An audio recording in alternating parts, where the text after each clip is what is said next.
George Russell versus Lewis Hamilton was the most interesting rivalry in F1 this season. Despite facing the most successful Grand Prix driver in history, Russell showed he's the real deal. As soon as it became clear that Mercedes was a brilliant team with a terrible car and Ferrari precisely the opposite of that, suffering from neither affliction, Red Bull were always going to walk away with the 2022 championships. But to me, the most interesting contest on the grid was always going to be that between Lewis Hamilton and George Russell. And we always suspected George was the real deal and knew it the moment he made Valtteri Bottas look decidedly ordinary at the Sakir 2020 Grand Prix. But there's no tougher challenge in motor racing than being teammate to a 7-time world champion. Just ask those who tried and failed in that role against Michael Schumacher. And it's a problem that compounds itself. Good teams find good drivers and vice versa. When a winning combination is found, they become indivisible. The team is built around one superstar driver, and the driver so immersed in the culture of the team, his relationship with his crew, and the development direction of the car, the poor SOB on the other side of the garage usually ends up feeling like they're standing between a rock and a hard place. Back in the days when we naturally assumed Mercedes would have a front-running car, it seemed to make sense that George would be to Lewis what Stirling was to Fangio in the same team in 1955. The loyal wingman, investing season and learning from the best in the business. I was sure there'd be times when he'd show what he was really made of and would take maximum advantage of those unexpected situations that always pop up during racing. But surely he couldn't mount a season-long challenge to a man most would rate in the top 5 of all time, and not a small number at the top of that list. Turns out he could. So let's take a look over the season and see if we can figure out if there's more to the headline stats. George P4 in the championship and Lewis P6. There will of course be any number of reasons why George beat Lewis and Lewis beat George in any given qualifying or race that had nothing to do with either driver. Poor strategy, mechanical failure, getting taken out by someone, and plain bad luck with safety cars and the like.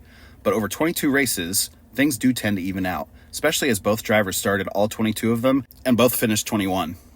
We're going to take a look at qualifying first, and it was close. Only once did one driver lead the other in the head-to-head record by more than 2 races. 8 races in, Lewis was led by George 3-5, but 10 races later, Lewis had turned it around and led 10-8. He briefly went further ahead, 11-8 after the US Grand Prix, but ended up the season 12-10 up. A close win, but still a win for Lewis nonetheless. And then the story of the races themselves is a little bit more interesting. Lewis beat George first time out in Bahrain, but then George beat Lewis 5 times on the trot. But 5 races after that, at the halfway point of the season in Austria, Lewis had clawed the deficit back to 5-6. 5 races later, George was back on top 7-9, at which point Lewis turned the tables, winning the next 4 to lead 11-9 after Mexico.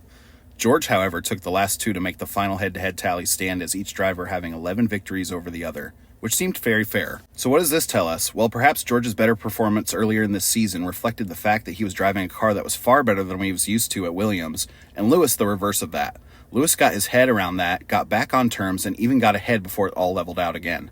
Between Canada and Mexico, Lewis beat George 8 times in 11 races, which seems like a bit more than luck of the draw. But by the end of the season, it was George who finished ahead of Lewis, even beating the Ferrari of Carlos Sainz, in a car that for the most of the season had no right doing anything of the sort. George also scored Mercedes' only victory of the season, fending off Lewis in a straight fight under unimaginable pressure.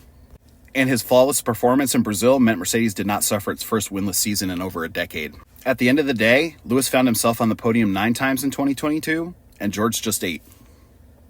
Here's the thing, however, even if you squint slightly and decide that it was really even over the course of the season, I'd be fascinated to read any objective account that argues Lewis won it.